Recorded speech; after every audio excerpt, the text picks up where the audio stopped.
ہمیشہ کے بادل جو چھائے ہوئے ہیں وہ سب کربلا ہو کے آئے ہوئے ہیں، وہ سب کربلا ہو کے آئے ہوئے ہیں، اور جو مجلس میں سرور کی آئے ہوئے ہیں، جو مجلس میں سرور کی آئے ہوئے ہیں، وہ سب سیدہ کے بلائے ہوئے ہیں، وہ سب سیدہ کے بلائے ہوئے ہیں، اور وہ دیکھو وہ فتووں کی لاشیں پڑی ہیں، وہ دیکھو وہ فتووں کی لاشیں پڑی ہیں، عزادار دنیا پچھائے ہوئے ہیں، عزادار دنیا پچھائے ہوئے ہیں۔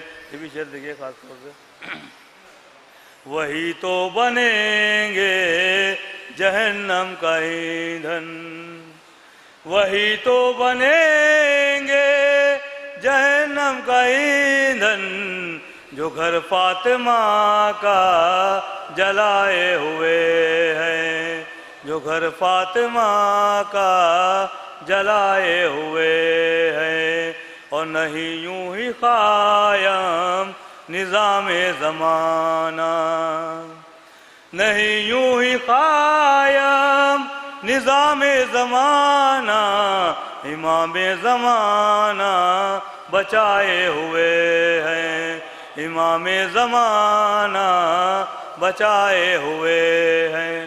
میرے سلوات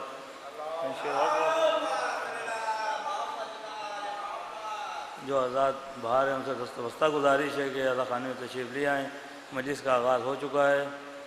تنشیر اور سماعت فرمائیں۔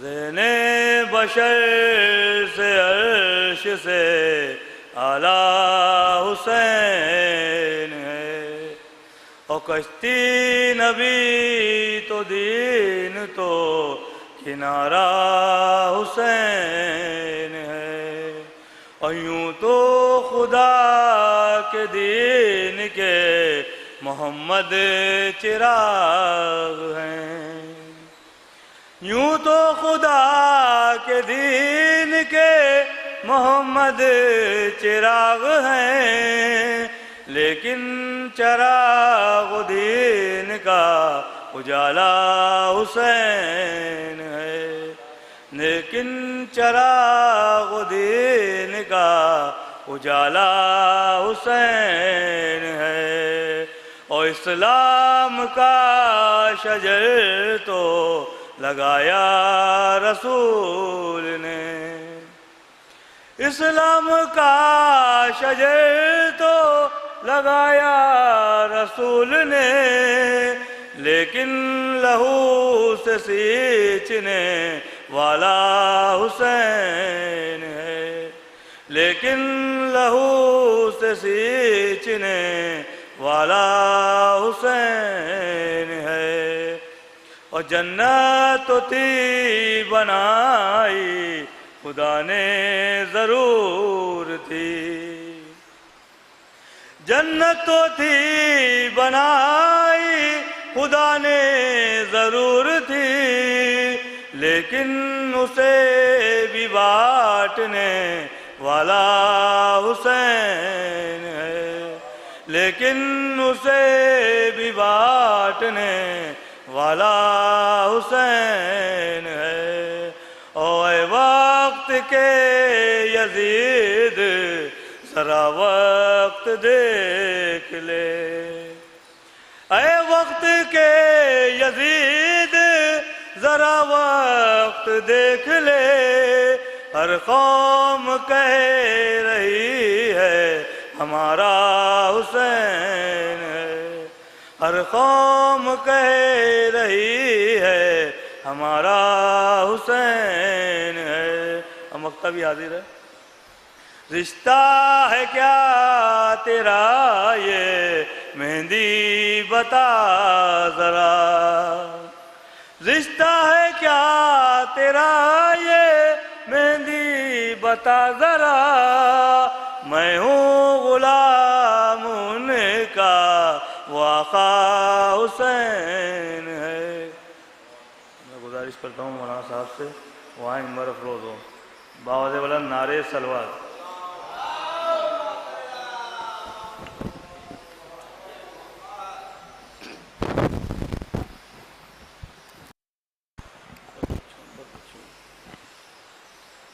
رحم اللہ من قرأ الفاتحہ۔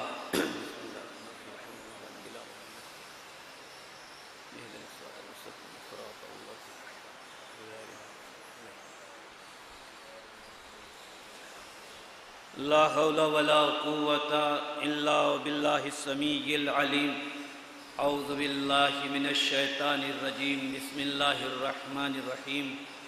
الحمد للہ الذی ہدانا وما كنا لنہتدی لولا ان ہدانا اللہ، لقد جاءت رسل ربنا بالحق، ثم الصلاة والسلام على النبي الأمي المكي المدني القرشي الهاشمي النبي المؤيد والرسول المسدد والمصطفى الأمجد والمحمود الأحمد أبي القاسم محمد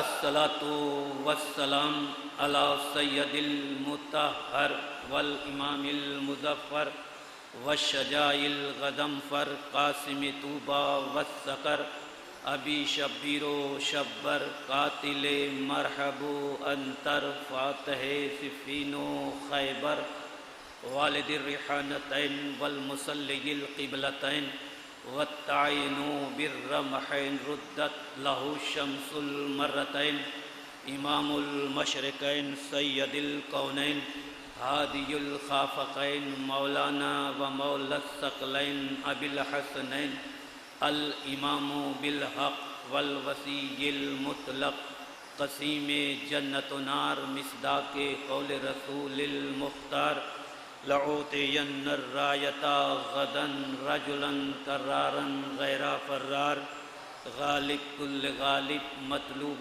لکل طالب امام المشارق والمغارب حبہ فرض علی کل لازم و واجب مولانا علی بن ابی طالب۔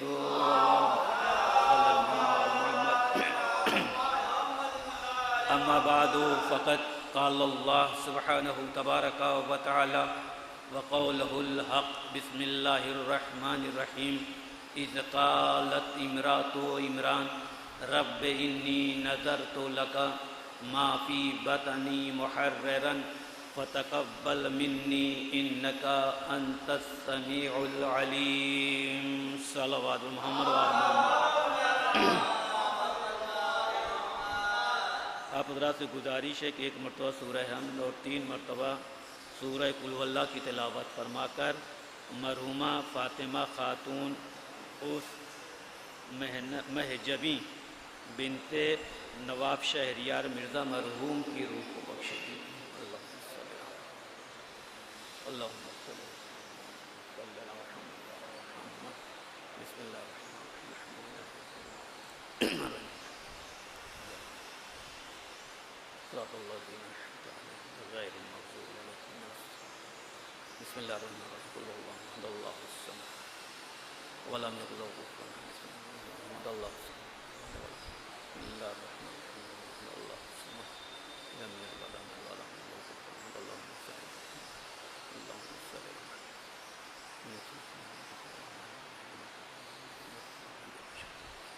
ایک صلوات پڑھیں محمد و آل محمد۔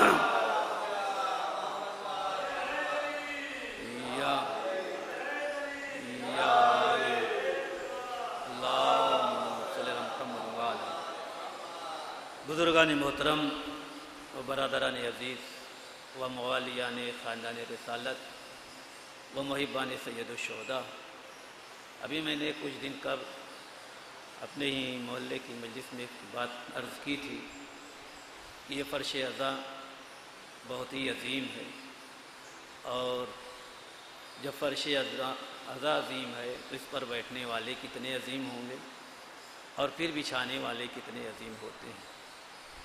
اب حسین کے عزادار ہی فرش عزا پر تشریف فرما ہوتے ہیں، اور عزادار سید الشہداء کا جو رتبہ، مرتبہ، فضیلت، شان، شوکت ہے وہ یہاں تو نظر نہیں آتی، لیکن روز محشر جو ہے یہ کیفیت ہوگی کہ جب آپ روز محشر پہنچیں گے اور آپ کو دیکھیں گے انبیاء، تو وہ آپس میں گفتگو کریں گے کہ یہ کون لوگ ہیں، اس لیے کہ یہ ہم میں سے نہیں ہے، یعنی انبیاء میں سے نہیں ہیں، تو ہو سکتا ہے کہ یہ فرشتوں میں سے ہوں، اور فرشتے آپس میں گفتگو کریں گے کہ یہ ہم میں سے نہیں، یعنی فرشتوں میں سے نہیں، اور ہو سکتا ہے یہ انبیاء میں سے ہوں، اس لیے کہ عزادار حسین کے چہرے سے ایسا نور ساطع ہوگا کہ جس کا تذکرہ خود رسول نے فرمایا ہے کہ یا علی انت قائد الغر المحجلین، کہ علی تم روشن پیشانی والوں کے قائد ہو، رہبر ہو۔ توجہ فرمائیے گا، تو یہ نبی کا اشارہ روز محشر پر ہے کہ انبیاء آپس میں گفتگو کر رہے ہیں کہ یہ ہم میں سے نہیں، شاید فرشتوں میں سے ہو، فرشتے آپس میں گفتگو کر رہے ہیں کہ ہم میں سے نہیں ہیں، شاید یہ انبیاء میں سے ہوں، لیکن بعد میں یہ سمجھ میں آئے کہ یہ تو انبیاء سے بھی بڑھے ہوئے ہیں، ہم سے بھی ہیں، تب ندائے غیب آئے گی کہ آپ بحث کیوں کرتے ہو، انہی سے پوچھو یہ کون لوگ ہیں۔ تو جب انبیاء اور ملائکہ حسین کے عزاداروں سے پوچھیں گے کہ آپ کون ہو، تو حسین کا عزادار فخر سے کہے گا کہ ہم حسین کے عزادار ہیں، عزادار سید الشہداء۔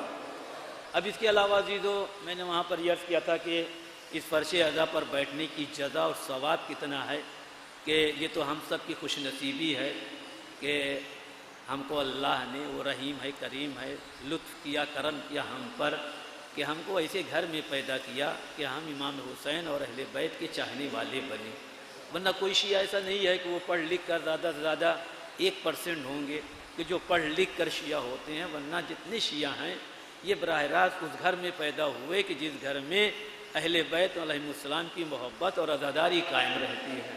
تو اب سوچئے کہ یہ کرم، لطف، احسان اس پروردگار کا ہے، اور یہ جو عزادار ہوتے ہیں یا جو فرش عزا پر بیٹھتے ہیں یہ ان کی مجبوری ہے، اور جو نہیں بیٹھتے ہیں وہ ان کی مجبوریاں ہوتی ہیں۔ توجہ کیجیے گا، اب میں تفصیل میں نہیں جانا چاہتا ہوں کہ وہ کیوں نہیں بیٹھتے اور ہم کیوں بیٹھتے ہیں۔ اب بیٹھنے کی جگہ یہ ہے کہ ہماری آپ کی کیا حیثیت ہے۔ حبیب ابن مظاہر کربلا کے شہداء میں ہیں اور ایک عظیم مرتبہ رکھتے ہیں، اور یہی نہیں کہ جب 5 سال کے حبیب ابن مظاہر تھے اس وقت جو ہے ان کے والد گرامی جناب مظاہر نے پیغمبر اسلام کی خدمت میں دعوت پیش کی تھی کہ یا نبی اللہ آپ میرے گھر پر آئیے، تشریف لائیے اور میرے گھر کچھ کھانا تناول فرمائیے، نوش فرمائیے۔ تو ساتھ میں ان کے جناب حبیب بھی تھے اپنے والد گرامی کے ساتھ، کہ جب سن صرف 5 سال کا تھا تو جناب حبیب نے کہا بابا آپ نے رسول کی دعوت تو کی لیکن میرے بچپن کے دوست میرے حسین کی دعوت نہیں کی۔ تو فوراً جناب مظاہر نے معذرت کی رسول سے اور کہا یا نبی اللہ آپ اپنے ساتھ شہزادے کو بھی لے کر تشریف لائیے گا۔ اب یہ باپ بیٹے چلے آئے اور وقت پر رسول اور امام حسین ادھر سے چلے، یہ منتظر تھے گھر پر۔ عالم یہ تھا کہ جناب مظاہر نیچے انتظار کر رہے تھے اور حبیب کو اشتیاق اتنا بڑھا کہ میرا آقا آئے اور بڑھ کر میں اس کا استقبال کروں، تو دیدار کے لیے اپنے گھر کے چھت پر چلے گئے کہ میں وہاں سے دیکھوں کہ دور سے جب نظر آئیں گے تو میں نیچے جاؤں گا اور تیزی کے ساتھ بڑھ کر ان کا استقبال کروں گا۔ یہ کیفیت تھی، اور جب انسان عالم خودی میں ہوتا ہے تو اپنے وجود کو کھو دیتا ہے، نہیں پتہ ہوتا کہ ہم کہاں ہیں، کبھی آگے ہو رہے ہیں کبھی پیچھے۔ ایسے حالات میں وہ گرے چھت سے اور دنیا سے رخصت ہو گئے۔ جناب مظاہر نے چھوٹی سی میت کو اٹھایا، لے جا کے ایک حجرے میں رکھ دیا، ایک چادر کو ڈال دی تاکہ رسول کی دعوت میں کوئی خلل نہ پڑے۔ ادھر رسول تشریف لائے، بڑھ کر جناب مظاہر نے استقبال کیا۔ اب جناب امام حسین کی نظر ڈھونڈ رہی ہے کہ حبیب کہاں ہے۔ جب حبیب نہ دکھے تو جناب مظاہر سے امام نے فرمایا کہ چچا مظاہر میرا دوست نظر نہیں آ رہا ہے۔ تو جناب مظاہر کی آنکھوں میں اشک جاری ہو گیا اور ایک مرتبہ کچھ بولے نہیں، امام حسین کی انگلی کو پکڑا لیے ہوئے اس حجرے میں پہنچے کہ جس میں حبیب کی چھوٹی سی میت تھی۔ کہا یہ ہے جو دنیا سے جا چکے ہیں۔ بس اتنا کہنا تھا کہ جناب امام حسین علیہ السلام ایک قدم آگے بڑھے اور چہرے سے چادر کو ہٹایا اور ہٹا کے کہا کہ حبیب تم نے مجھے بلایا اور بلا کر چین کی نیند سو رہے ہو۔ بس اتنا کہنا تھا کہ حبیب اٹھ کے بیٹھ گئے اور کہا السلام علیکہ یا ابا عبداللہ، ایک صلوات پڑھیں محمد وعلی۔ تو یہ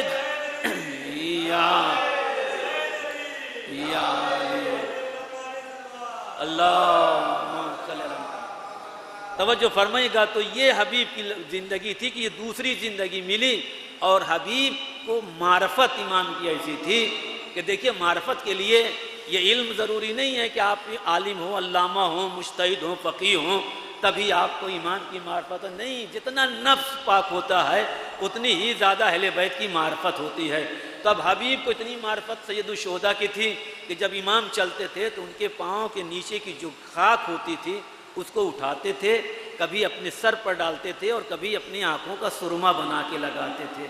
اب ہوتے ہوتے یہ جناب حبیب ابن مظاہر آج سے تقریباً 450 برس پہلے کا یہ واقعہ نقل کیا گیا کہ ایک عالم ربانی نے ان کو خواب میں دیکھا اور سوال کیا کہ اے حبیب آپ کو اللہ نے اور امام نے اتنا مرتبہ عطا فرمایا، اتنے مرتبے کے بعد اب بھی کوئی خواہش، کوئی تمنا، کوئی آرزو ہے؟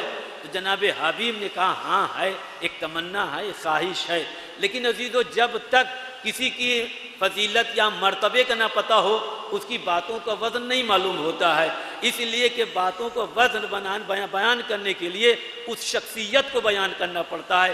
جیسے پیغمبر اسلام جب آئے تو ان سے پہلے 1,23,999 نبی آئے، وہ جب آئے تو اللہ کا حکم تھا کہ دیکھو میرے آخری رسول کا تعارف کراتے رہنا، ان کو بتاتے رہنا کہ وہ آئیں گے اور جب آئیں گے تو ان کی نصرت کرنا پڑے گی، ان کی مدد کرنا پڑے گی۔ تو آدم سے لے کے عیسیٰ تک ہر نبی جب بھی آیا وہ پیغمبر اسلام کا تعارف کراتا رہا۔ پھر اس کے بعد خود پیغمبر اسلام کو 40 برس لگ گیا اپنے کو صادق کہلوانے میں، اپنے کو امین کہلوانے میں۔ غور کیجئے گا 40 سال لگا، 40 سال ایسا عمل پیش کیا تو لوگوں نے کہا کہ آپ صادق ہیں، امین ہیں۔ تو جب رسول کو صادق مان لیا، امین مان لیا، 1,23,999 پیغمبروں نے نبی کا تعارف کرا کے جا چکے تھے، تب نبی نے قولوا لا الہ الا اللہ کی صدا بلند کی کہ جو پوری دنیا میں گونجتی ہے آج۔ تو اب جناب حبیب کی عظمت سمجھئے کہ حبیب کون ہیں؟ تو حبیب وہ ہیں کہ 5 برس کی زندگی میں ان کو دوبارہ حیات مرنے کے بعد ملی۔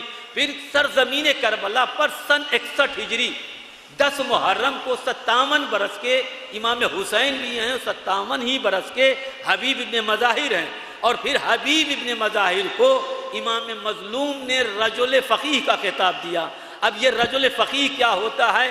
بھائی رجل عربی گرامر میں مرد کو کہتے ہیں، فقیہ اسے کہتے ہیں کہ جس کو 40 احادیث بالسند حفظ ہو اور اسی کے ساتھ ساتھ قرآن اور حدیث سے استنباط و استدلال کر کے حکم ظاہری عطا فرمائے، اسے فقیہ کہتے ہیں۔ جیسے آج ہمارے علماء مراجع کہ وہ کوئی فتویٰ جاری کرتے ہیں کہ قرآن حدیث سے استنباط کر کے آپ کو فتویٰ دیتے ہیں کہ اس پر عمل کرنا ہے، تو یہ حکم ظاہری ہوتا ہے۔ حکم واقعی یہ لوح محفوظ پر ہے، اس کو صرف ائمہ معصومین جانتے ہیں۔ تو اب توجہ کیجئے گا کہ 337 ہجری یہ غیبت امام حجت ہے، غیبت کبریٰ۔ اب 337 ہجری سے لے کے آج تک ہزاروں مجتہد، ہزاروں فقیہ، ہزاروں مرجع پیدا ہوئے، لیکن کسی فقیہ مرجع عالم کو کسی معصوم نے فقیہ نہیں کہا۔ یہ دنیا کی واحد ذات حبیب کی ہے کہ جس کو امام نے رجل فقیہ کا خطاب دیا۔ ایک صلوات پڑھیں محمد وعلم۔ تب اس کے بعد فقیہ کا خطاب دیا امام نے۔ اب اس کے علاوہ عالم ربانی نے کہا کہ شہادت بھی امام حسین کے ساتھ تمہاری سرزمین 10 محرم کو آپ بھی شہید ہوئے، 10 محرم کو امام حسین بھی شہید ہوئے۔ یہی نہیں، سید الشہداء نے اے حبیب آپ کو اپنے پہلو میں رکھا، یعنی آپ زیارت کرنے جائیے، خدا کرے سب کو زیارت نصیب ہو سید الشہداء کی، اس لیے کہ زیارت امام مظلوم سے زیادہ جتنا میں نے پڑھا، میں اپنے علم کے مطابق گفتگو کر رہا ہوں، اتنا عمل میں جزا کسی اور عمل میں نہیں ہے۔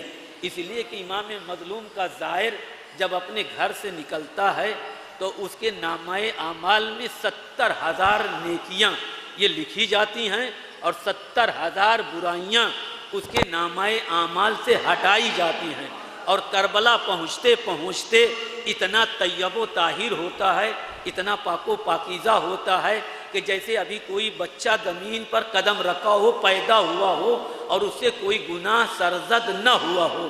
تو جب انسان اتنا پاک ہوتا ہے، اتنا طیب ہوتا ہے، تب جا کے حرم امام حسین میں داخل ہونے کے قابل ہوتا ہے۔ توجہ فرمائے گا، اب جائیں گے آپ وہاں زیارت کرنے، تو امام حسین علیہ السلام کے قبر سے 4-5 گز کے فاصلے پر حبیب ابن مظاہر کی قبر ہے۔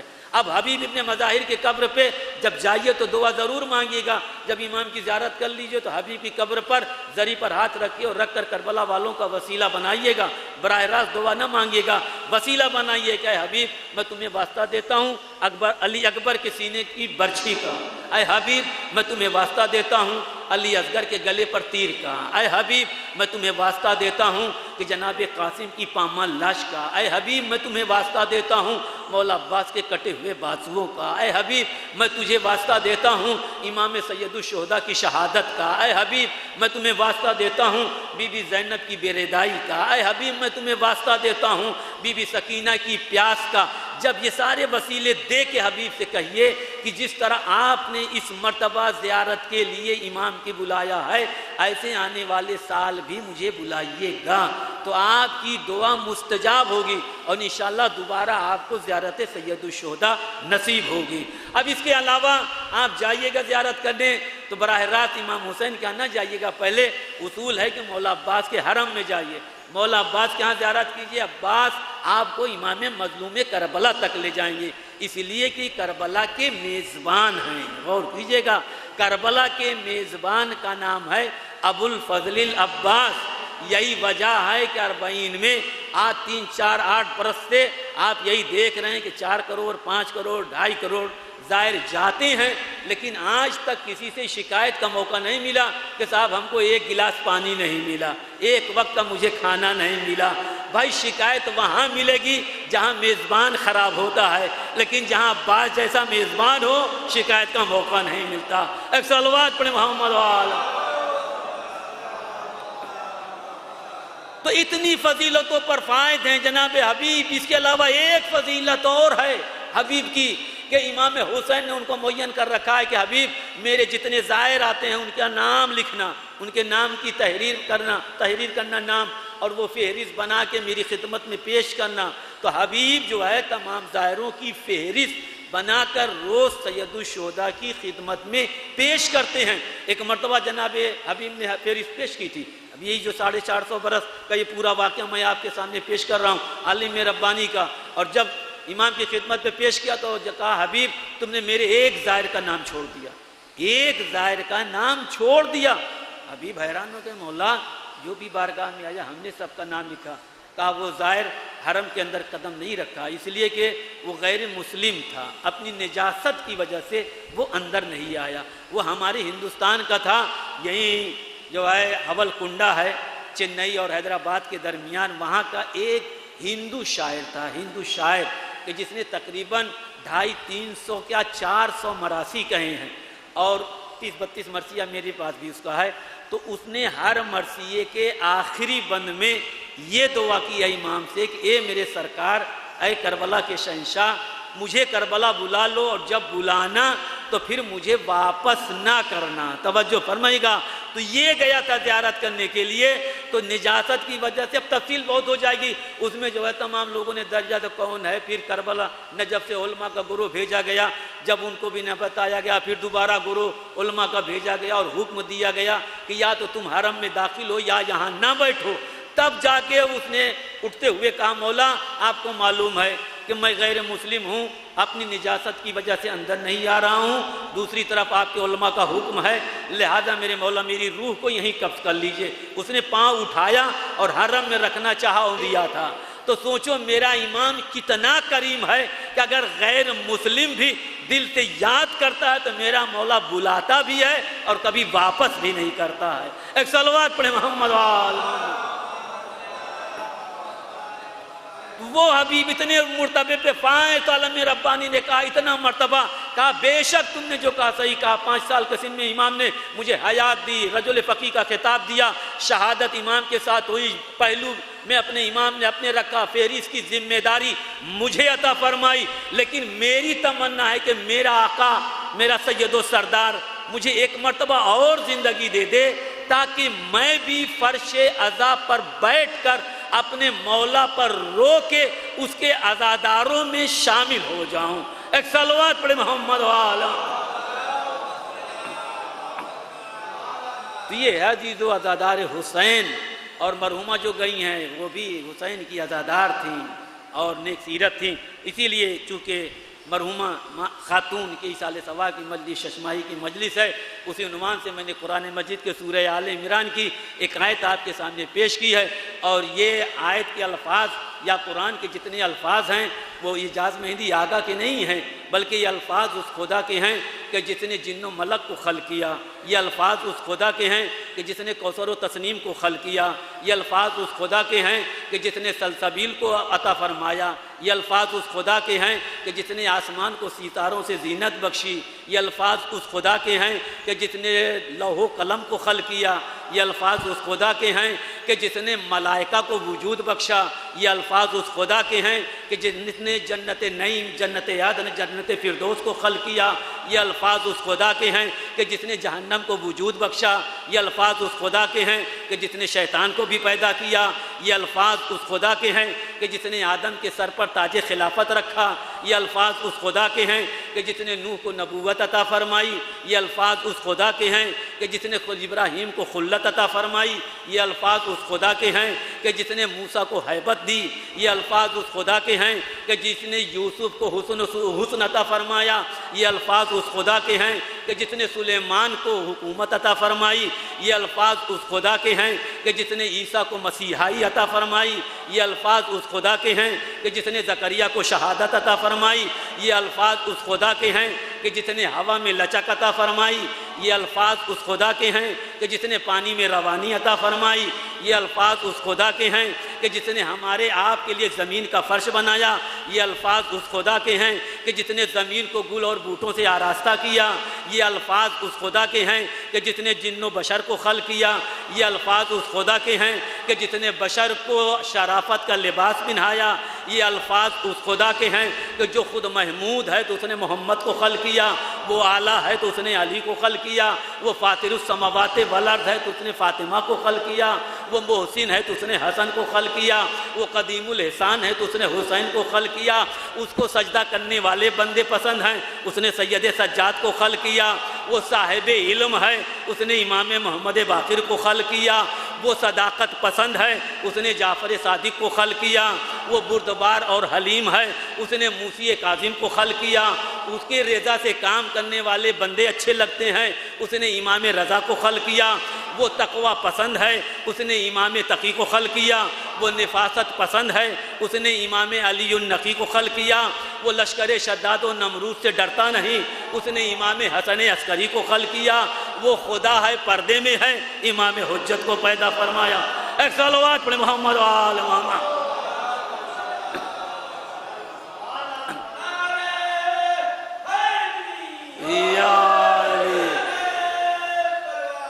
اللہم صلی اللہ محمد وعلی توجہ فرما، تو وہ خدا ارشاد فرما رہا ہے کہ اذ قالت امرات و عمران رب انی نذرت لک ما فی بطنی محررا فتقبل منی انکا انت السمیع العلیم، یعنی اللہ جب بھی گفتگو کا آغاز اس کے ذریعے کرتا ہے تو یعنی اس کا مقصد ہوتا ہے جو گزری ہوئی باتیں ہیں، گزری ہوئی داستانیں ہیں، ان کو یاد دلانا، جیسے اللہ اپنے حبیب سے کہہ رہا ہے کہ اذ قال ربک للملائکۃ انی جاعل فی الارض خلیفہ، کہ میرے حبیب، اے میرے رسول، اے میرے جانے کائنات، اے مرسل اعظم، اے طٰہٰ، اے یاسین، اے مزمل، اے مدثر، اے سبب تخلیق کائنات، اس وقت کو یاد کرو، اس زمانے کو یاد کرو، اس پیریڈ کو یاد کرو کہ جب ہم نے ملائکہ سے کہا کہ میں زمین میں ایک خلیفہ بنانے والا ہوں۔ توجہ کیجئے گا، یعنی اللہ کا یہ اعلان آدم کی تخلیق سے 10,000 سال پہلے تھا یعنی وہ بھی آج کے سال نہیں، وہ لائٹ ایئرز کے سال ہیں کہ آج کا 50 سال ایک دن کے برابر۔ توجہ فرمائیے گا، اس وقت کہہ رہا کہ میرے حبیب یاد کرو، تو معلوم ہوا کہ جب آدم کی خلقت بھی نہ تھی اس وقت اللہ نے محمد کو نبوت عطا فرمائی تھی۔ ایک صلوات پڑھیں محمد وآل محمد۔ اسی طریقے سے سورہ آل عمران میں اللہ کہہ رہا ہے کہ اے میرے نبی اس وقت کو یاد کرو کہ جب عمران کی زوجہ نے میری بارگاہ میں نظر مانی کہ ما فی بطنی محررن، کہ جو کچھ میرے شکم میں ہے وہ تیرے گھر بیت المقدس کے لیے سپرد کر دوں گی، خادم بنا دوں گی، حوالے کر دوں گی۔ یہ کون نظر مان رہا ہے؟ جناب حنا ان کا نام ہے، جناب مریم کی یہ ماں بننے والی ہیں، اور کہنے پالنے والے تیری بارگاہ میں نظر مان رہی ہوں کہ جو کچھ میرے شکم میں ہے۔ بھائی جو کچھ کا مطلب یعنی ما فی بطنی، عربی گرامر میں جب مائے موصولہ استعمال ہوتا ہے تو اس کا مطلب ہوتا ہے کہ بالکل بات مکمل طور پر معلوم نہیں ہے، مکمل نالج نہیں ہے، تبھی کہا جاتا ہے کہ ماں کا استعمال۔ تو یہاں پر ما فی بطنی، جو کچھ میرے شکم میں ہے، یعنی ان کو علم نہیں ہے کہ میرے شکم میں بیٹا ہے یا بیٹی، اس لیے اگر بیٹا ہوتا تو کھل کر کہتی، بیٹی ہوتی تو کھل کر کہتی، لیکن یہ کہنا کہ اے میرے پروردگار جو کچھ میرے شکم میں ہے اسے تیرے گھر بیت المقدس کے لیے سپرد کر دوں گی، تو یہ ہے بنی اسرائیل کی عزت اور آبرو۔ کوئی چھوٹی موٹی خاتون کا نام نہیں ہے، جناب عمران کی زوجہ ہیں، بنی اسرائیل کی عزت اور آبرو ہیں، مگر اور ایک معصوم کی ماں بننے والی ہیں، ایک معصوم کی نانی بنیں گی۔ غور کیجئے گا، یعنی عیسیٰ کی نانی بنیں گی، مریم کی ماں بنیں گی۔ بنی اسرائیل کی عزت اور آبرو ہیں، مگر ان کو علم نہیں ہے، نالج نہیں ہے، خبر نہیں ہے کہ میرے شکم میں بیٹا ہے یا بیٹی۔ توجہ کیجئے گا، لیکن یہ فضیلت، یہ رتبہ، یہ شان، یہ درجہ، یہ عہدہ، یہ رفعت علی کی ماں فاطمہ بنت اسد کا ہے۔ توجہ کیجئے گا، فاطمہ بنت اسد سلام اللہ علیہا جب اپنے گھر سے چلی، اور جب چلی تو ایک مرتبہ خانہ کعبہ کا طواف کیا۔ یہ روایت جناب عباس پیغمبر اسلام کے چچا وہ بیان کرتے ہیں کہ میں چند صحابیوں کے ساتھ خانہ کعبہ کے سامنے بیٹھا تھا، کچھ فاصلے پر کفار اور مشرکین بھی بیٹھے تھے، ان کے بھی کچھ سردار تھے، انہوں نے بھی دیکھا، ہم نے بھی دیکھا کہ فاطمہ بنت اسد ایک مرتبہ آئیں، خانہ کعبہ کو تو طواف کرتے دیکھا، لیکن اس کے بعد نظر نہ آئی کہ وہ گئیں کہاں، اس لیے کہ فاطمہ بنت اسد نے ایک مرتبہ رکن یمانی پر کھڑے ہو کر کہا تھا اور غلاف کعبہ پکڑ کر کہا تھا کہ اے میرے اللہ، میں تجھ پر ایمان رکھتی ہوں، تیرے رسولوں پر ایمان رکھتی ہوں، تیری کتابوں پر ایمان رکھتی ہوں، تیرے اس گھر پر ایمان رکھتی ہوں، تیرے اس گھر کے بنانے والوں پر ایمان رکھتی ہوں، اے میرے پروردگار انا موقنتن، میں تو یقین والی ہوں، یہ یقین والی ہوں۔ جناب فاطمہ بنت اسد کیوں کہہ رہی ہیں؟ تو آج عالم اسلام سے پوچھئے کہ آیا آپ بتائیے کہ پیغمبر اسلام محمد مصطفیٰ صلی اللہ علیہ وآلہ وسلم کے بعد سب سے افضل ترین نبی کون؟ تو ہر ایک کہتا ہے کہ جناب ابراہیم علیہ السلام۔ توجہ کیجئے گا، یعنی جناب ابراہیم پیغمبر اسلام کے بعد سب سے افضل ترین نبی کا نام ہے۔ وہ ابراہیم جو اتنے اعلیٰ مقام پر ہیں، وہ اللہ سے کہتے ہیں میرے پروردگار مجھے اپنے کائنات کی سیر کرا تاکہ میں تیرے صفات کمالیہ اور جمالیہ کی زیارت کروں، اور زیارت کر کے میں یقین والا بن جاؤں۔ توجہ فرمائیں، میں یقین والا بن جاؤں۔ اللہ نے جناب ابراہیم کو مشرق سے مغرب، شمال سے جنوب تک سیر کرائی، اور جب اللہ کے صفات کمالیہ اور جمالیہ کو دیکھا تب وہ یقین والے بنے۔ اور علی کی ماں، توجہ کیجئے گا، علی کی ماں غلاف کعبہ پکڑ کر کہہ رہی پالنے والے میں تو یقین والی ہوں، سہل علیہ موزلتی بحق المولود الذی فی بطنی، اے میرے پروردگار میری مشکل کو آسان کر دے اس بیٹے کے حق کا واسطہ جو میرے شکم میں ہے۔ ایک صلوات پڑھیں محمد وال۔ ایک اور صلوات پڑھیں محمد وال محمد۔ بھائی توجہ فرمائیں کہ کہہ رہے ہیں کہ پالنے والے اس بیٹے کے حق کا واسطہ جو میرے شکم میں ہے، میری سہل علیہ، میری مشکل کو آسان کر دے، اس لیے کہ یہ بچہ وہ ہے کہ جو مجھ سے گفتگو کرتا ہے، میرا دل بہلاتا ہے۔ غور کیجئے گا، اب جیسے ہی کہا ویسے دیوار کعبہ مسکرائی، دیوار کعبہ مسکرائی، دیوار کعبہ کا مسکرانا تھا۔ دیکھیں یہ انسان کی فطرت ہے۔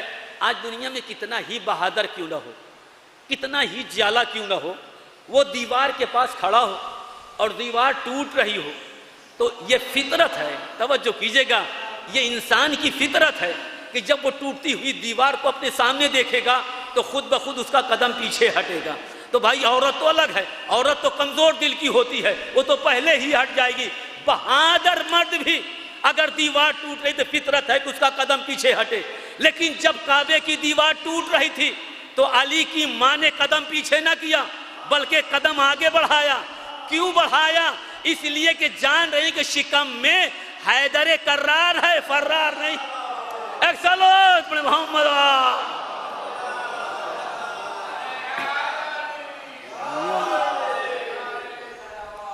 اللہم صلی اللہ محمد۔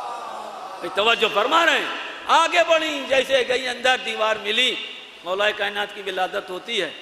اور جب ولادت ہو گئی تو ایک مرتبہ دیکھیے، اب اہل لکھنؤ ہیں، ان کے درمیان جملہ میں بول رہا ہوں، ایک مرتبہ کپڑے میں لپیٹا اور لپیٹ کر یوں کہہ دوں کہ قرآن ناطق کو رحل عصمت پر اٹھایا، بھائی توجہ، اور اٹھا کر چلنے کا ارادہ کیا تو آواز قدرت آئی کہ فاطمہ کہاں جا رہی ہو؟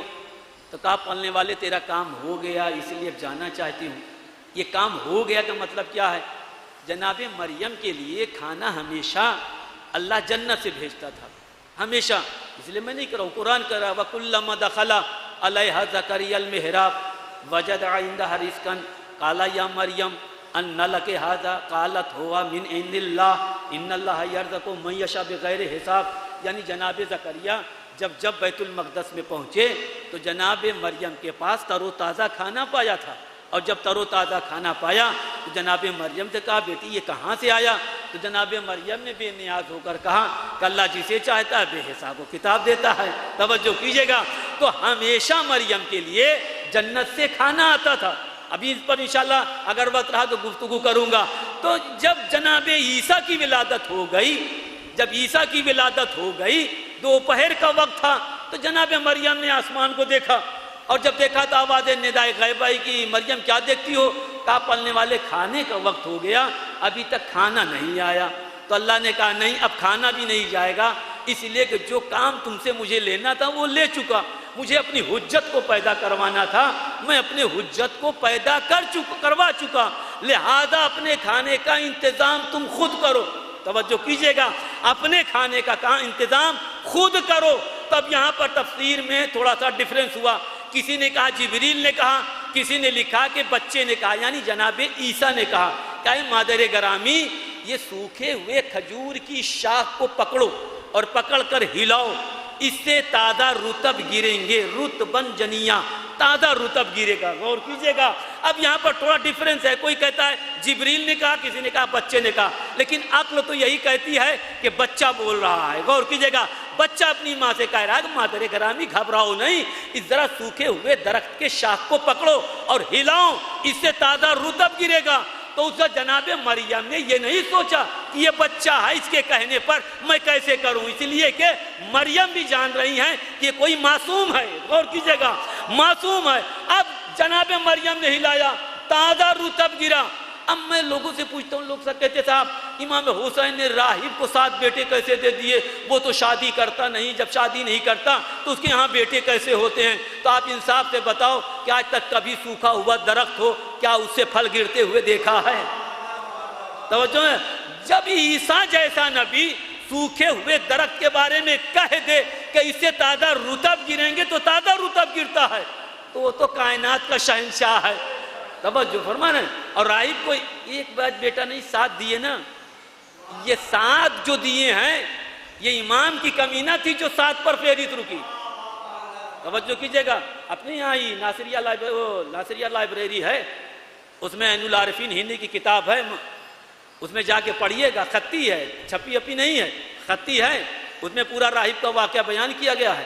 امام حسین علیہ السلام جب راہب بارگاہ نبی میں پہنچا تو کہا تھا یا نبی اللہ کیا میرے مقدر میں کوئی بیٹا ہے؟ تو اللہ کے رسول نے کہا تھا نہیں تیرے مقدر میں نہیں ہے. وہ سر جھکائے پلٹا تھا, ادھر سے امام حسین 3 یا 4 برس کے تھے, سلمان کی انگلی پکڑے ہوئے اپنے نانا کے پاس جا رہے تھے. دربار رسالت سے لوٹنے والا کا چہرہ اترا ہوا تھا. حسین نے پہچان لیا کہ میرے نانا کی بارگاہ سے لوٹنے والے کا چہرہ اترا ہوا ہے, لہذا پوچھ لیا تھا کہ کیا تو خیریت تو ہے, تیرا چہرہ کیوں اترا ہوا ہے؟ کہا وہ فرزند رسول آپ کے نانا کے پاس اپنا مقدر معلوم کرنے آیا تھا کہ میرے مقدر میں کوئی بیٹا ہے. کہا میرے نانا نے کیا کہا؟ کہا انہوں نے کہا تیرے مقدر میں نہیں ہے. کہا آؤ میں دیتا ہوں, آؤ میں دیتا ہوں. توجہ فرمائے گا, آؤ میں دیتا ہوں. لیے ہوئے چلا گیا نانا کی خدمت میں, جا کے زانویہ رسالت پر بیٹھ گئے. شہزادہ بیٹھا, بیٹھ کر کہا نانا یہ آپ کی بارگاہ میں آیا تھا. کہا ہاں بیٹا آیا تھا. کہا نانا اس کو آپ نے دیا کیوں نہیں؟ کہا بیٹا اس کے مقدر میں نہیں ہے. کہا نانا اگر اس کے مقدر میں ہوتا تو آپ کے پاس کیوں آتا؟ بھائی توجہ فرمائیں, آپ کے پاس آتا کیوں نہیں؟ کہا نہیں میرے لال لوح محفوظ پر اس کے تقدیر میں نہیں ہے. شہزادہ ایک مرتبہ جھوم کے کہتا ہے نانا ہم نے 1 دیا. توجہ فرمائیں, نانا ہم نے دیا. رسول نے کہا نہیں میرے لال اس کے مقدر میں نہیں ہے. کہا نانا 2 دیا. رسول نے کہا اے علی کے بے فرزند اس کے مقدر میں نہیں. کہا نانا ہم نے 3 دیا. کہا اے زہرا کے لال اس کے مقدر میں نہیں. کہا نانا ہم نے 4 دیا. کہا اے زینب کے بھائی اس کے مقدر میں نہیں. کہا نانا ہم نے 5 دیا. اے کلثوم کے بھائی اس کے مقدر میں نہیں. کہا نانا ہم نے 6 دیا. کہا اے میرے نور نظر مقدر میں نہیں. کہا نانا ہم نے 7 دیا. یہ 7 تک تعداد پہنچی تھی کہ ایک مرتبہ راہب بولا کہ فرزند رسول بس. توجہ فرمانے, فرزند رسول بس. جیسے کہا بس ویسے امام کے زبان سے نکلا اف. توجہ کیجئے گا, اب یہ اف عربی گرامر کا سب سے چھوٹا لفظ ہے, والدین کے لیے استعمال ہوا ہے. وَقَضَىٰ رَبُّكَ أَلَّا تَعْبُدُوا إِلَّا إِيَّاهُ وَبِالْوَالِدَيْنِ إِحْسَانًا. اس کے بعد وَلَا تَقُل لَّهُمَا أُفٍّ وَلَا تَنْهَرْهُمَا, کہ اپنے ماں باپ کے سامنے اف نہ کرنا, جھڑکنا نہیں. تو یہ اف جو ہے عربی گرامر کا سب سے خفیف لفظ, یعنی والدین کے لوگ اکڑتے ہیں کہ صاحب بڑھاپا آتا ہے تو, اور حالانکہ بڑھاپے کے لیے آتا ہے کہ جب بزرگ ہو جائیں اندل کے برے یا ہاتھوں, جب دونوں بزرگ ہو جائیں یا دونوں میں سے کوئی ایک, تو ان سے اف نہ کرنا, جھڑکنا نہیں. توجہ کیجئے گا, تو یہ اف سب سے چھوٹا لفظ وہ حسین کی زبان سے نکلا اف, اور کہا ہے راہب اگر آج اپنی زبان سے بس نہ کرتا تو روز محشر ایک طرف اولاد آدم ہوتی, دوسری طرف میری عطا کردہ اولادیں ہوتی. ایک صلوات پڑھیں محمد وآل محمد. تو مریم نے کہا کھانا نہیں آیا, بچے نے کہا گرے گا. تو وہ کیفیت تھی فاطمہ بنت اسد سلام اللہ علیہ کے سامنے. کہا پلنے والے تیری حجت پیدا ہو گئی, تیرا کام پورا ہو گیا, لہذا جا رہی ہوں. کہا نہیں, مریم اور ہے, تم اور ہو. 3 دن تک معصومہ رہیں اللہ کے گھر میں, 3 دن تک. اب 3 دن میں پورے مکے میں ایک شور اٹھا کہ علی کی زوجہ, ارے ابو طالب کی زوجہ آئی تو تھی یہاں تک, گئی کہاں کسی کو معلوم ہی نہیں پڑ رہا ہے. زمین نے نگل لیا کہ آسمان نے اٹھا لیا. اب مکے میں ایک شور گونجا, سارے کفار مکہ پہنچے ابو طالب کے گھر. دیکھا ابو طالب گھر ہی پہ نہیں, وہ عبادت الہی میں مشغول. توجہ کیجئے گا, اب نہ ملے تو رسول کے گھر آئے, محمد کے گھر آئے. ابھی رسول کی رسالت کا اعلان ہوا نہیں ہے, محمد کے گھر آئے, دک الباب کیا. جیسے ہی دک الباب کیا پیغمبر نکلے. کہا محمد تمہاری چچی کہاں ہے؟ بھائی وہ چچی کہتے ہیں, قرآن نے ان کو ماں کہا ہے, ذہن میں رکھیے گا. فاطمہ بنت اسد اور جناب ابو طالب کو قرآن نے ابو طالب اور فاطمہ بنت اسد کو رسول کی ماں اور رسول کا باپ کہا ہے. توجہ کیجئے گا. لیکن کافر کہہ رہے ہیں چچی. اب محمد بھی نہ بولے, بات سمیٹ رہا ہوں, محمد بھی نہ بولے, اپنے گھر سے نکلے. اور جب گھر سے نکلے تو پیچھے پیچھے کفار مکہ چلتے رہے.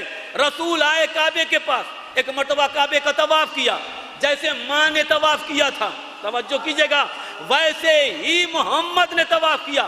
طواف کرنے کے بعد رکن یمانی پر کھڑے ہوئے اور کھڑے ہو کر ایک مرتبہ ہاتھوں کو بلند کیا, بلند کر کے کہا اللہم آزرتنی سلطان نصیرہ, کہا میرے اللہ اپنے سلطان نصیر کی زیارت تو کرا دے.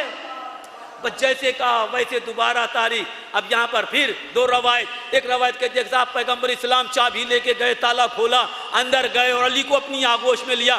دوسری جو روایت ہے وہ کہتی ہے کہ نہیں, نبی ماں کی طرح پہنچے, جیسے کہا ویسے دیوار شک ہوئی, نبی اندر گئے, دیوار ملی, بات چیت ہوتی رہی, توریت, زبور, انجیل, قرآن یہ سب سناتے رہے, گفتگو ہوتی رہی. ایک مرتبہ مولا کائنات کو نبی آغوش میں دبائے ہوئے جب نکلنے لگے تو پھر دیوار شک ہوئی, اور جب باہر نکلے تو اب جو دیوار ملی تو ایک لکیر قائم ہو گئی. توجہ کیجئے گا, ایک لکیر قائم ہو گئی. اب اسی لکیر کو سمجھ لیے کہ آج 1400 برس گزر گیا کہ پوری دنیا اس کوشش و جستجو میں ہے کہ کسی طرح شیعت کا نام و نشان روئے زمین سے مٹا دیا جائے.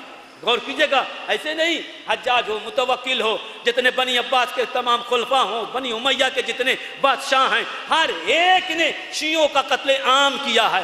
حجاج نے 1 لاکھ کو, اس کے بعد متوکل نے 1.25 لاکھ کو, صدام ملعون نے 10 لاکھ شیعوں کو, لشکر طیبہ ہو, اسامہ بن لادن ہو, جتنے بھی دہشت گرد تنظیمیں, ہر ایک یہی کوشش کرتی ہیں کہ شیعت کا نام و نشان زمین سے مٹا دیا جائے. یہودیت ہے تو اس کی کوشش, مسلمان ہے تو اس کی کوشش, عیسائیت ہے تو اس کی کوشش کہ صرف شیعت کو مٹا دو. اس لیے کہ شیعت کو مٹا دیا جائے گا تو سچا اسلام مٹ جائے گا. غور کیجئے گا, سچا اسلام مٹ جائے گا. تو آج میں تمام دنیا کے دشمنان آل محمد سے کہتا ہوں کہ اگر تم شیعت کو مٹانا چاہتے ہو تو شیعت کو مٹانے سے پہلے کعبے کی دیوار پر بنی ہوئی لکیر کو مٹانا پڑے گا.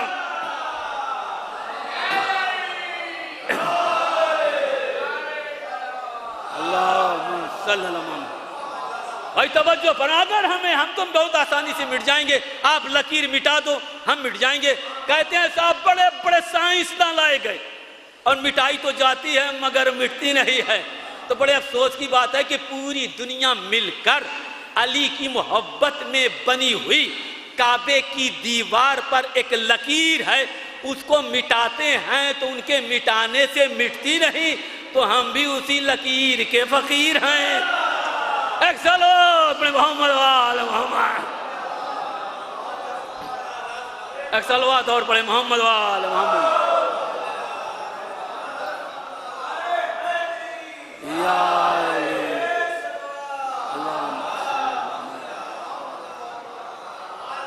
عزیزان محترم, خدا کی قسم یہ قوم وہ قوم ہے, یہی فرش ازا کا صدقہ ہے کہ شیعہ کبھی جھکتا نہیں ہے.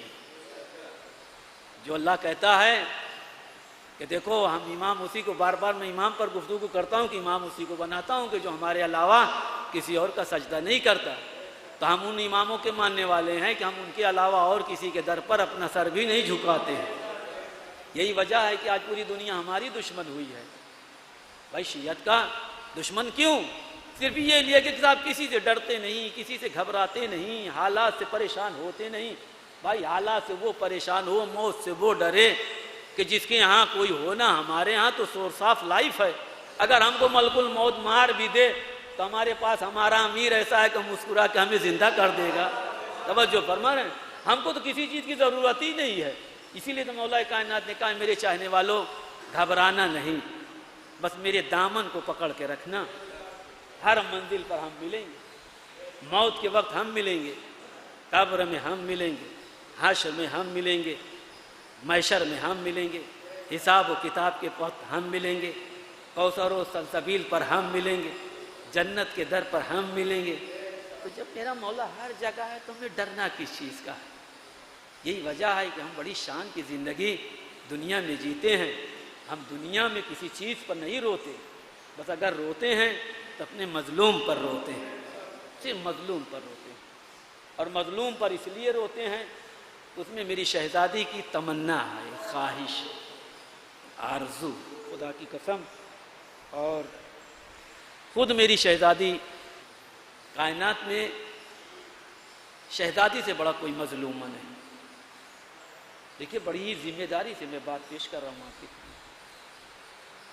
مظلوم کا نام، لفظ مظلوم زبان پر آتا ہے تو سرزمین کربلا یاد بے شک آتی ہے، مراد امام حسین بے شک آتے ہیں، 3 دن کی بھوک پیاس امام کی بے شک یاد آ جاتی ہے، امام کے لاشے کی پامالی یاد آ جاتی ہے، علی اکبر کے سینے پر برچھی یاد آ جاتی ہے، علی اصغر کے گلے پر تیر یاد آ جاتا ہے، عباس کے کٹے ہوئے بازو یاد آ جاتے ہیں، سب یاد آ جاتے ہیں۔ ادھر مظلوم کہتا ہوں، لیکن شہزادی سے زیادہ مظلومہ کائنات میں کوئی نہیں۔ بیویوں پر بھی ظلم ہوا، شہزادی زینب پر، تمام بیویوں پر ہوا، لیکن اس وقت ہوا کہ جب ان کے وارث نہیں تھے، وارث مارے جا چکے تھے۔ لیکن سوچئے کہ میری شہزادی پہ دروازہ اس وقت گرایا گیا کہ جب سارے وارث موجود تھے، بیٹے بھی موجود تھے، شوہر بھی موجود تھا۔ تو سوچئے کہ کتنی بڑی مظلومہ ہے۔ خلیفہ دوم 700 میرے پاس حوالے ہیں اہل سنت کتابوں کے، اس لیے میں کبھی ڈر کے کوئی چیز نہیں پڑھتا ہوں۔ خلیفہ دوم نے جلتی ہوئی لکڑی کو اٹھایا تھا اور تمام مدینے کے انصار تھے، ان کو گواہ بنایا تھا کہ تم سب گواہ رہنا کہ علی کے گھر یعنی رسول کی بیٹی کے گھر میں سب سے پہلے میں آگ لگا رہا ہوں، خدا کی قسم۔ اور اس ملعون نے جلتی ہوئی لکڑی کو شہزادی کے دروازے پہ رکھا تھا۔ رسول کی بیٹی دونوں ہاتھ سے دروازے کو پکڑے ہوئے تھی۔ مرحومہ بے شک عزادار ہیں، امام کی معصومہ کی کنیز ہیں، لیکن ان کے اوپر جلتا ہوا دروازہ نہیں گرایا گیا۔ اللہ اکبر۔ ایک مرتبہ پکڑے ہوئے، ادھر سے جب اس نے لکڑی جلتی ہوئی رکھی تو دیگر اصحاب رسول نے رکھی۔ جب زیادہ لکڑیاں ہوئیں تو ایک مرتبہ یہ آگ اور بھڑکی، دروازے میں لگی۔ جب دروازے میں آگ بھڑکی، شہزادی ذہن میں رہے ہاتھ سے دروازے کو پکڑے ہوئے، پھر اسی جلتی ہوئی لکڑی سے ان ملعونوں نے دروازے پر زور لگایا، اور جب زور لگایا تو ایک مرتبہ دروازے کا بند ٹوٹ گیا۔ بھئی ادھر بند کا ٹوٹنا تھا کہ معصومہ در و دیوار کے درمیان میں آئی۔ دیکھیں میں بہت اطمینان سے پڑھ رہا ہوں، بس 2-4 فکرے زیادہ نہیں۔ در و دیوار کے درمیان میں آئی۔ اب اس میں یہاں تک اہل مقتل نے لکھا کہ دروازے کی جو میخیں گرم تھیں وہ بھی شہزادی کے سینے میں پیوست ہو گئی۔ ایک مرتبہ شہزادی چیخیں کہ فضا میرا محسن مارا گیا، اللہ، اور یہ کہہ کے غش کھا کے گر پڑے۔ جلتا ہوا دروازہ شہزادی پر گرا، یہ ملائن دروازے کے اوپر سے گزرنے لگے۔ یہ بھی تاریخ نے لکھا کہ خلیفہ اول کا غلام کنفوذ ملعون نے ایک چوبے آہن بھاری لکڑی سے شہزادی کے پہلو پر مارا کہ جس سے 3 پسلیاں شکستہ ہو۔ اللہ، ادھر مولا کائنات کے گلے میں رسن کا پھندا ڈالا گیا، لے کے کھینچتے ہوئے چلے۔ جب لے کے چلے تو ایک مرتبہ شہزادی کو غش سے فاقہ ہوا، اٹھیں، دیکھا سامان بکھرا ہوا ہے، گھر کی چھت ڈھائی ہوئی ہے۔ آواز دی فضا، آئینہ آئینہ ابوالحسن، اے فضا ابوالحسن کہاں ہے؟ اسے اتنا کہنا تھا کہ جناب فضا نے ہاتھ جوڑے، کہا بی بی مولا کو ایسے لے جایا گیا جیسے چوپایوں کو کھینچ کے لے جایا جاتا۔ اللہ اکبر۔ بس اتنا کہنا تھا کہ شہزادی نے اپنا درد بھلا دیا، چادر کو سنبھالا، آواز دی فضا قریب آ جاؤ، اسما قریب آ جاؤ۔ ایک ہاتھ فضا کے شانے پہ رکھا، دوسرا اسما کے شانے پہ رکھا، چلی۔ ایک مرتبہ فضا نے کہا بی بی مولا کو رہا کرا لے۔ جناب زہرا تیزی کے ساتھ بڑی، دیکھا وہ ابوالحسن کو لے کے جا رہے ہیں۔ عالم یہ تھا کہ ہزاروں کا مجمع تھا، کہ جو مولائے کائنات کے گلے میں رسن کا پھنڈا ڈالے ہوئے کھینچ رہا تھا۔ اللہ اکبر! اتنا شہزادی تیز بڑھی اور بڑھ کر، اب یہاں پر آیت اللہ وحید خراسانی لکھتے ہیں کہ ایک مرتبہ بڑھ کر مولائے کائنات کے کمر میں جو پٹکا تھا، پیچھے سے کمر کے پٹکے میں ہاتھ ڈالا اور پکڑ کر اپنی طرف کھینچنا چاہا۔ ادھر ظالم علی کو کھینچ رہے ہیں، گلے میں رسن کا پھندا تھا کھینچ رہے ہیں، ادھر بطول پٹکا پکڑ کر علی کو کھینچ رہی ہیں کہ ہم چھوڑا لیں۔ اتنے میں وحید خراسانی فرماتے ہیں کہ ایک مرتبہ اسی ملعون نے جلی ہوئی جو لکڑی اس کے ہاتھ میں تھی، شہزادی کے اس نے ہاتھ پر مارا، جس سے شہزادی کا ہاتھ ٹوٹ گیا۔ اللہ اکبر! پٹکا ہاتھ سے چھوٹ گیا، ادھر چھوٹنا تھا، شہزادی گش کھا کے گر پڑی۔ اس کے بعد لیے ہوئے مسجد میں پہنچے، چاروں طرف صحابی رسول تھے، سوال تھا علی بیعت کرو۔ ادھر شہزادی سے ایک مرتبہ فضہ نے جھنجھوڑ کے کہا، اے زہرا اٹھو، علی کو رہا کرانا ہے۔ شہزادی پھر اٹھی، تیزی سے بڑھی، بس آخری فکرہ مجلس کو تمام کیا۔ ایک مرتبہ مسجد کے داہنے بازو پر داہنا ہاتھ، بائیں بازو پر بایاں ہاتھ رکھا، رکھ کر کچھ کہنا چاہا کہ ادھر سے علی کی نظر پڑی، آواز دی، سلمان زہرا سے کہہ دو بد دعا نہ کریں۔ بس اتنا کہنا تھا۔ سلمان آگے بڑھے، دست ادب جوڑے، اے رسول کی بیٹی، تو تو رحمت کل کی بیٹی ہے، اے بیٹی بد دعا نہ کرنا، اتنا کہنا تھا۔ زہرا کا دل بھر آیا، اے چچا سلمان، اخذ حقی فصبرت، قتل ولدی فصبرت، ان کسر ظہری فصبرت۔ چچا سلمان، انہوں نے میرا حق غصب کر لیا، ہم نے صبر کر لیا، میری پسلیاں شکستہ کر دی، ہم نے صبر کر لیا، میرے محسن کو مار ڈالا، میں نے صبر کر لیا، لیکن علی کو قید وہ بند میں نہیں دیکھ سکتی۔ اس کے بعد شہزادی نے کہا، خلو ابوالحسن، ابوالحسن کو چھوڑ دو ورنہ میں بال پریشان کر دوں گی۔ بس شہزادی نے کہا تھا، مسجد لرزنے لگی تھی، ایک مرتبہ علی کو رہا کرا لیا۔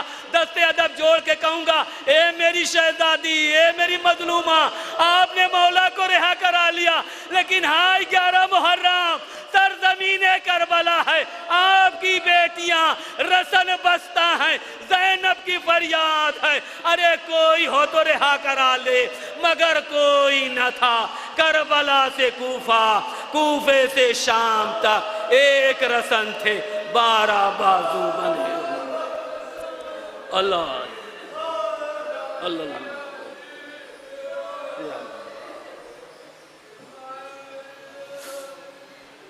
پروردگار تجھے اس مختصر سی عبادت کا واسطہ، اس کے صدقے سے ہم سب کے گناہوں کو بخش دے، جو بیمار ہیں ان کو شفائے کامل عطا فرما دے، جو بے روزگار ہیں انہیں صاحب روزگار بنا دے، پلنے والے جہاں جہاں شیعان آل محمد ہیں ان کے جان مال عزت آبرو کی حفاظت فرما، مرحومہ کے گناہوں کو بخش دے، ان کو جوار معصومین میں جگہ عطا فرما، ان کے ورثہ کو صبر عطا فرما، ہم سب کو امام حجت کے آوان و انصار میں شمار فرما، ہمارے ایمان کے ظہور میں تعجیل عطا فرما۔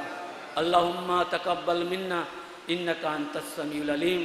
آپ حضرات سے گزارش ہے کہ ایک مرتبہ سورہ حمد اور 3 مرتبہ سورہ قل واللہ کی تلاوت فرما کر مرحومہ فاطمہ خاتون بنت نواب شہریار مرزا مرحوم کی روح کو بخشے۔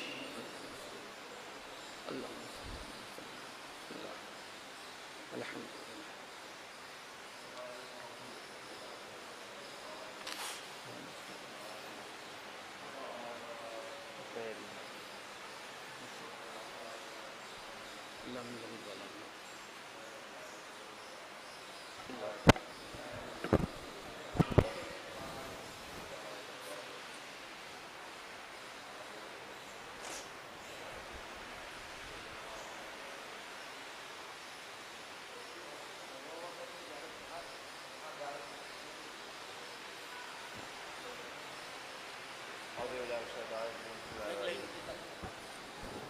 السلام علیکم حضرت محمد صفا صلی اللہ علیہ وسلم، حضرت علی امیر المومنین ابن ابی طالب صاحب فاطمہ زہرا سید الصالحین، السلام علیکم امامی حسن مجتبیٰ، السلام علیکم امامی حسین شہید کربلا، السلام علیکم یا ابا عبداللہ، السلام علیکم یا ابن رسول اللہ، السلام علیکم یا ابن امیر المومنین علی ابن طالب صاحب فاطمہ زہرا سید الصالحین، السلام علیکم ابن خدیجہ الکبریٰ ام المومنین، السلام علیکم جناب حسین ابو کلثوم و حضرت ابو الفضل العباس علی اکبر و قاسم و أنا محمد ولي أصغر أسأل شيطان قبلا شيطان خدا شيطان قبلا السلام عليكم إمامي زين العابدين نسألك ما إمام باقر نسألك ما جاهزاري السلام عليكم ما يمسك عظيم أسألكم ولا يغيب القربى أسألكم الزفاف والفقراء أسألك شاق رصان